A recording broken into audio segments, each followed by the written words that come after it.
Nuo mažens aš mokiausi groti.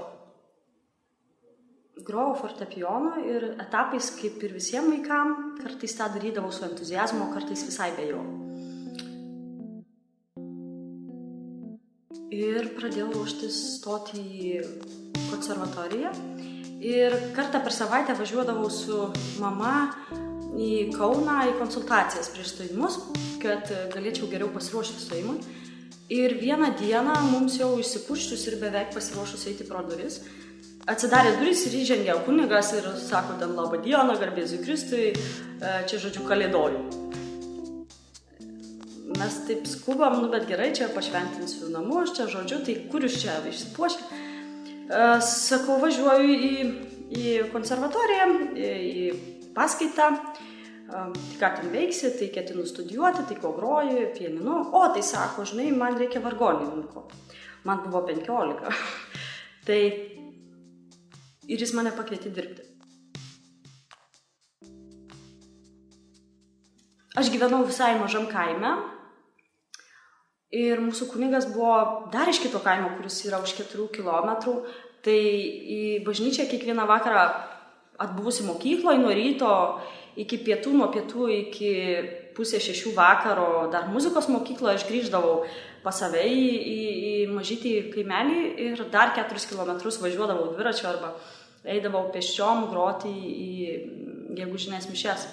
Tai taip prasidėjo mano pažintis su vargonais, kuriuos pamilau ir su kuriais vėliau jau supratau, kad noriu kažkaip sėtis daugiau gyvenime, tai man pasirodė, kad tai yra tas instrumentas ir tas dalykas, kurio tikrai noriu.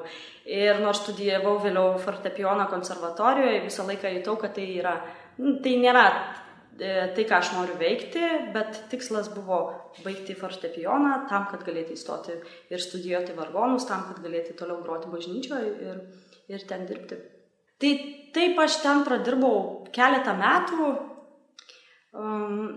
būtent toje bažnyčioje, po to buvo tarpas ir baigusi studijas įstojau studijuoti vargonus ir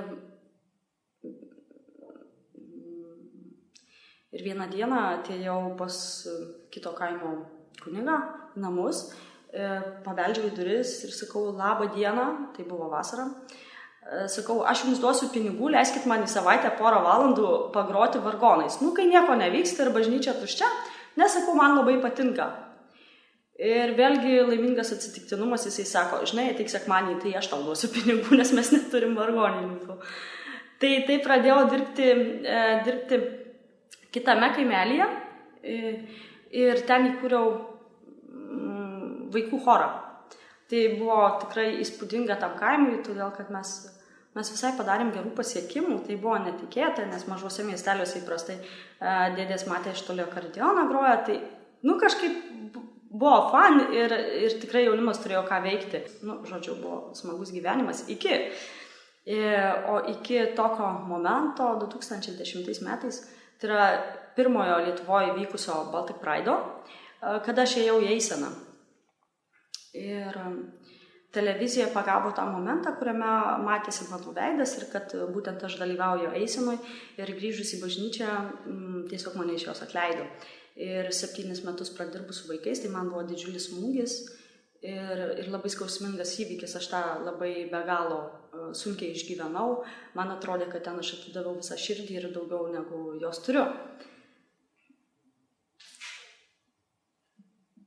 Tai man tuo momentu nepasisekė ir tai buvo pamoka, bet tai buvo tam tikras lūžio taškas, kurį aš džiaugiuosi išgyvenus. Ir gyvenimas laimės duoda tame, kad po kelių metų mane pakvietė kitas kunigas į žymiai didesnę ir geresnę bažnyčią, su geresniu atlyginimu ir geresnėm darbo sąlygom. Aš esu laiminga ten dirbdama. Aš esu laiminga galbūt labiausiai dėl to, kad žmonės keičiasi ir keičiasi jų mąstymas ir jie supranta, kad vertinti žmogų reikia pagal jo profesionalumą arba pagal jo gebėjimus, o ne pagal seksualinę orientaciją. Tai turbūt čia man yra toks didelis vertingas gyvenime dalykas, kurį matydama labai džiaugiuosi tai žmonėmis, kurie nueina tą kelią nuo savo homofobiškų įsitikinimų iki atviro žmogui požiūrio. Ir netrukus aš pradėjau dirbti vietiniai mokykloje, muzikos mokytoja. Pradžia buvo truputį nejauki, nes visi žinojo, kad esu atvira lesbietė ir sulaukdavau kartais replikų. Taip, žinoma, visada buvo nemalonu ir jausdavau įtampos, bet matau, kad laike tai keičiasi ir mokinių požiūris keičiasi ir sulaukiu daug palaikymo.